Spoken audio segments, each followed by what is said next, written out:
Assalamualaikum warahmatullahi wabarakatuh. Perkenalkan, nama saya Husnul Fakria dari Prodi Manajemen Keuangan Syariah kelas C. Pada kesempatan kali ini saya akan membahas mengenai penerapan ALMA pada perbankan syariah. Pada materi ini terdapat 4 poin pembahasan. Yang pertama, manajemen likuiditas, lalu yang kedua gap manajemen, lalu yang ketiga adalah manajemen valuta asing, dan yang keempat adalah manajemen investasi dan pendapatan. Yang pertama adalah manajemen likuiditas, yaitu pada bank syariah adalah pengelolaan aset dan likuiditas secara efektif untuk menjaga ketersediaan dana dan memenuhi kewajiban jangka pendek, mendukung kelancaran operasional bank, serta tetap mematuhi prinsip syariah dan mengoptimalkan pendapatan dari sektor real. Lalu berikutnya terdapat dampak manajemen likuiditas. Di sini dampaknya terbagi menjadi dua, yaitu likuiditas terlalu longgar dan juga likuiditas terlalu ketat. Nah, yang pertama adalah kondisi ketika bank menempatkan terlalu banyak dana menganggur.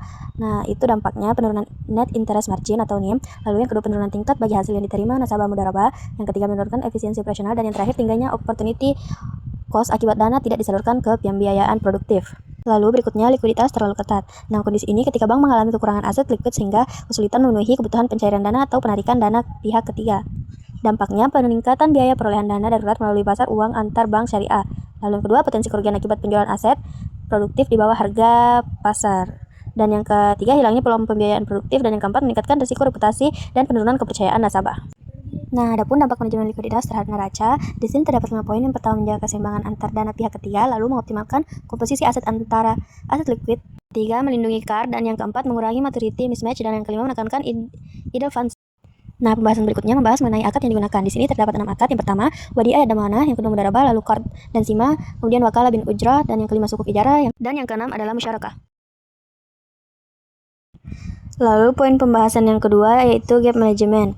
Nah, gap management pada perbankan syariah adalah proses pengelolaan kesenjangan antara aset dan liabilitas berdasarkan jatuh tempo dan sensitivitas imbalan hasil. Tujuannya adalah meminimalkan risiko fluktuasi pendapatan dan penjaga stabilitas struktur neraca bank tanpa melanggar prinsip syariah.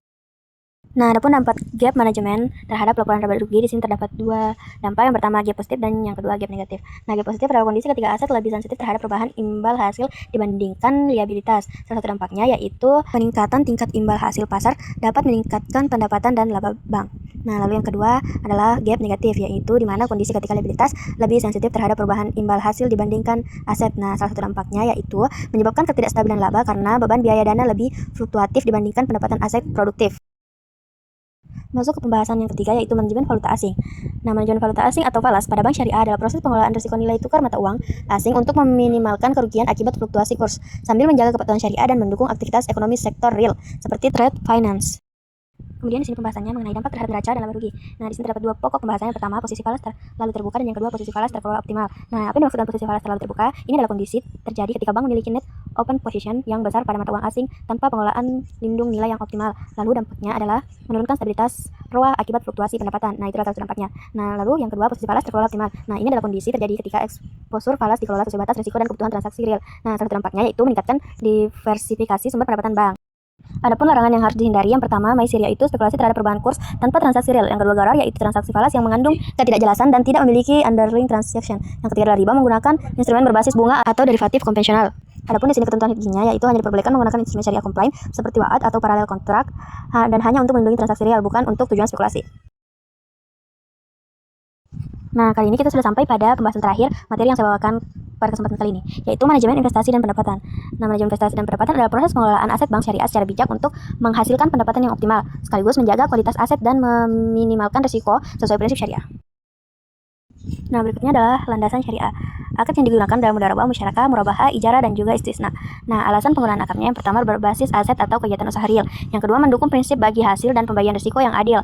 Lalu yang ketiga, memberikan sumber pendapatan yang halal dan berkelanjutan. Yang keempat, selaras dengan prinsip syariah dan maqasid syariah dalam menciptakan kemaslahatan. Baik, saya akan membacakan kesimpulan dari materi-materi yang saya jelaskan tadi. Nah, di sini kesimpulannya adalah manajemen likuiditas bertujuan untuk menjaga ketersediaan dana untuk memenuhi kewajiban jangka pendek. Pengelolaannya menggunakan akad syariah seperti wadi'ah, mudharabah, dan qard dengan menghindari riba, gharar, dan maisir.